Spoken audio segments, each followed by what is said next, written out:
Hello, everyone, and welcome to another fireside chat at the amazing Zero Project. So I'm here today with Wolfgang Kowatsch from MyAbility. I think I asked him to introduce himself, and I just did, to talk about why talent pipelines are the way of the future for any organization or any advocate who's serious about wanting to bring significantly more people with disabilities into work.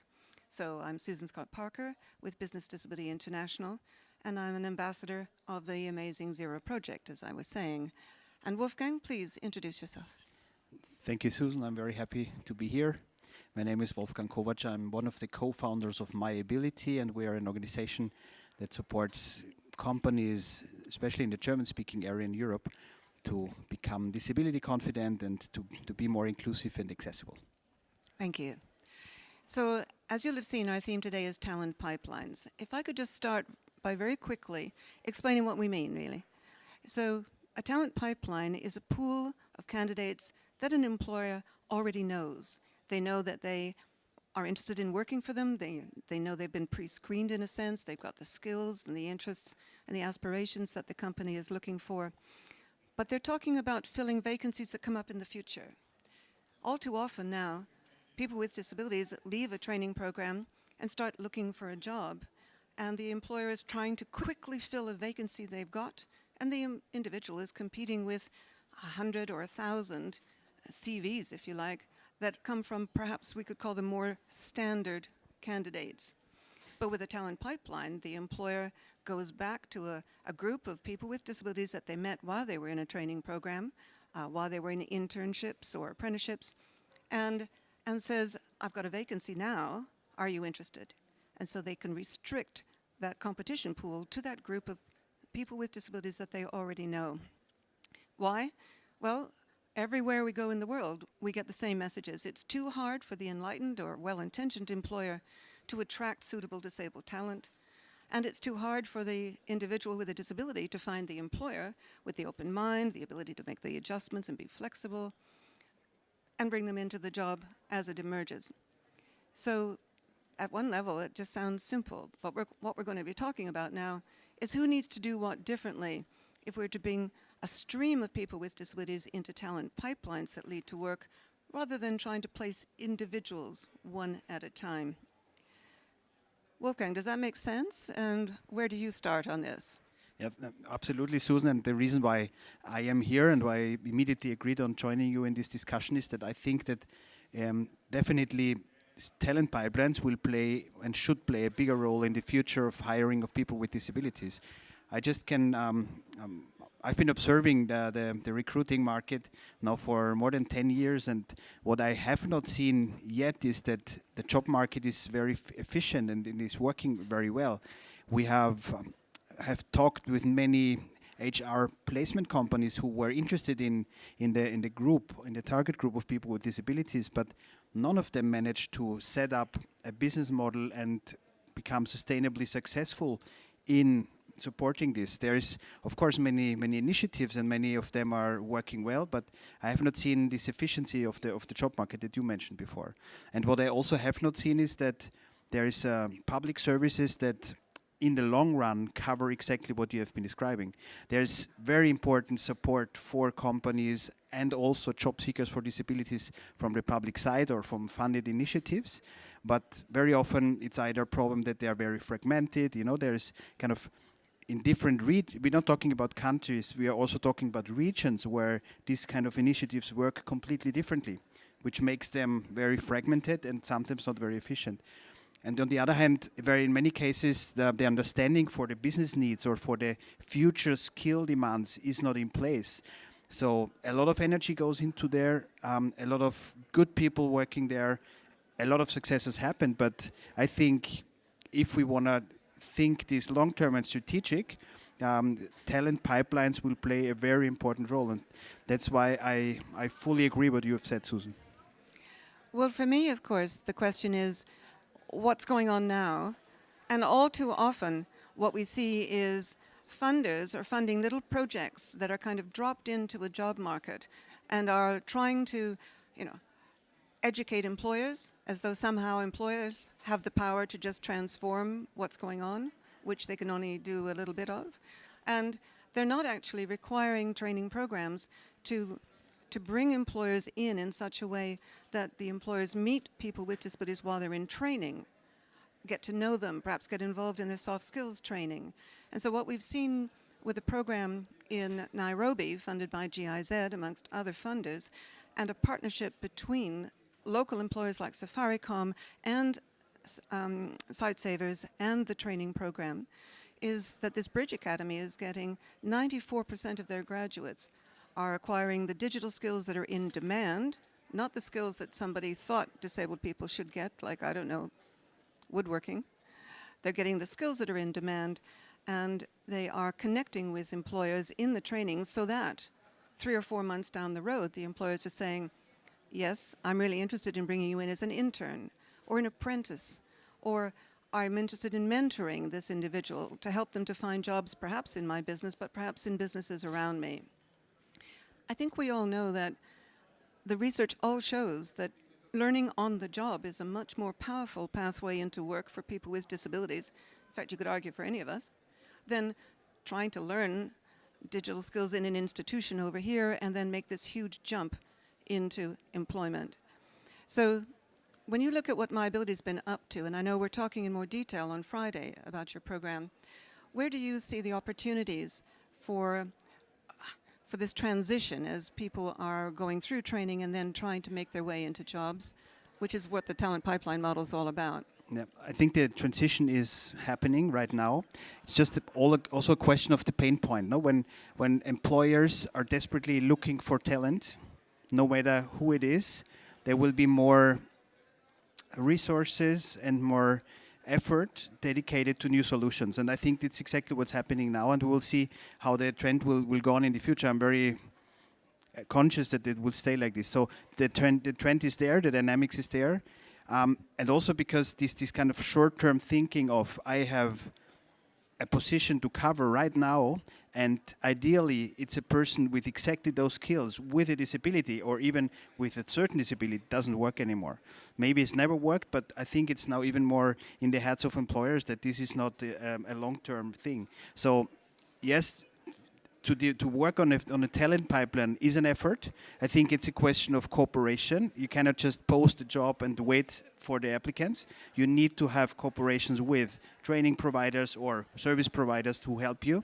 But on the other hand, it's much more sustainable, because if you have this on place, it's also for the next few years a very good solution that you stay in contact with a group of people, and when you have a certain planned date in the future, you're able to have more options to hire people. So I think it will go there, and when we're in the middle of the transition, it's just that there is no talent pipeline solutions yet in place, but I think we should work on that.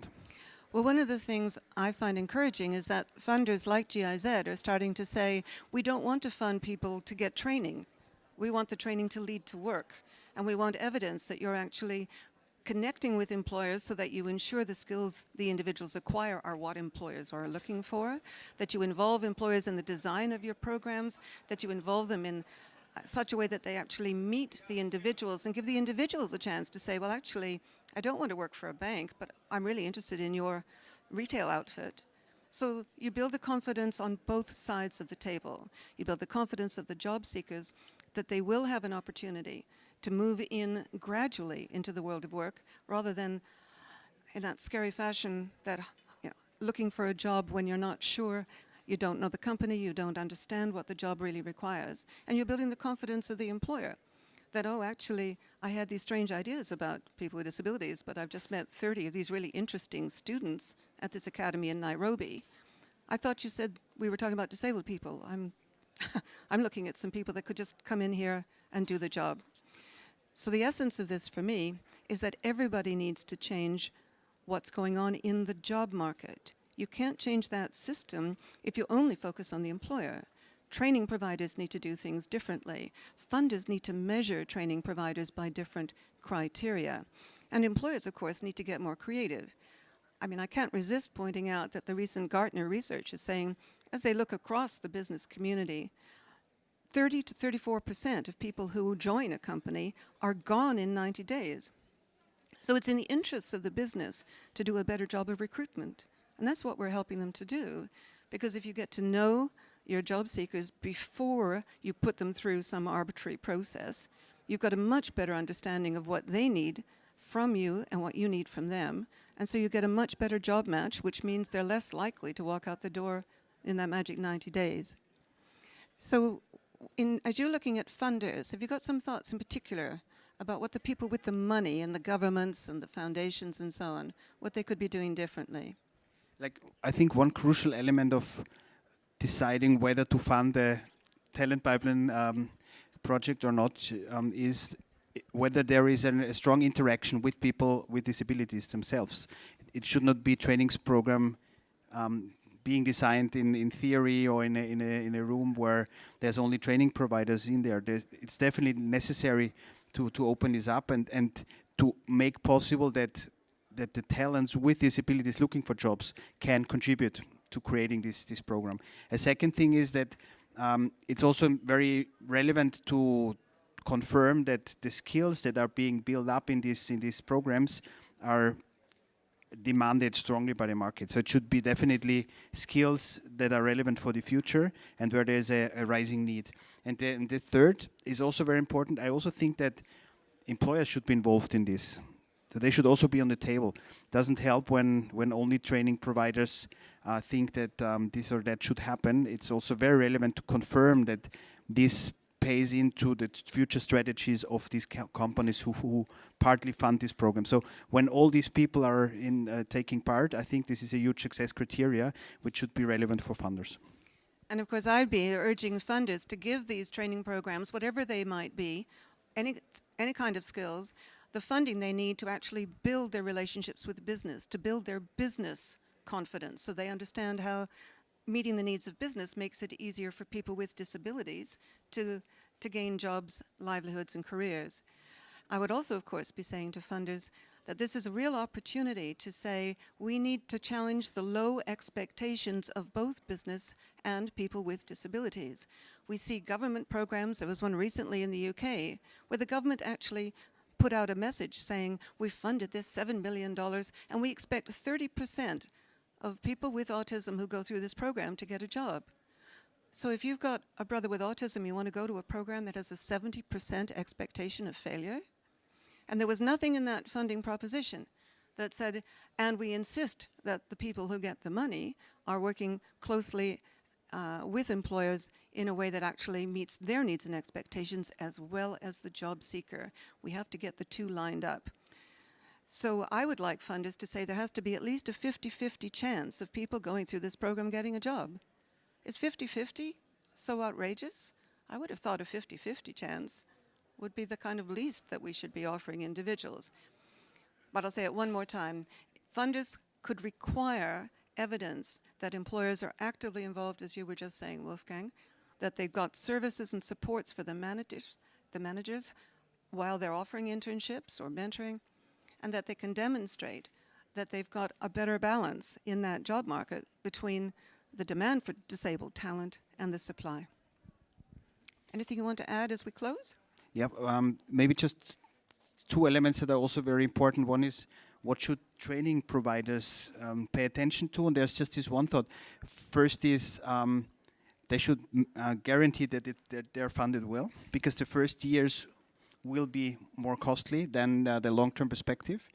And in terms of thinking of employers, there is already options there that pay into this future talent proposition. For instance, I just mentioned it from my point of view, we are running, and we'll explain this a bit more in detail on Friday, we're running a talent program where exactly want to try to do this, that companies get in contact with a group of people that have the skills to be able to start working for the companies later on. And the other option we also have been developing is our talent platform, where companies do not only post job advertisements, but they can also tell a story. They can explain to the job seekers what they're doing, and with that we hope that they get in contact, in a long-term contact with the audience. And this also helps a lot when in the future you have open vacancies to cover.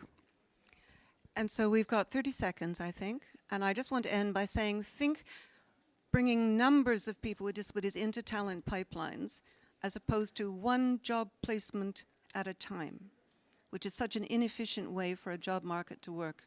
And that actually job markets which make it needlessly difficult for the well-intentioned employer to find disabled talent are making it a lot easier for the rest to continue as they are now. We've got to vote, we have an obligation to think job markets, not dinky-do projects. Thank you. Thank you very much.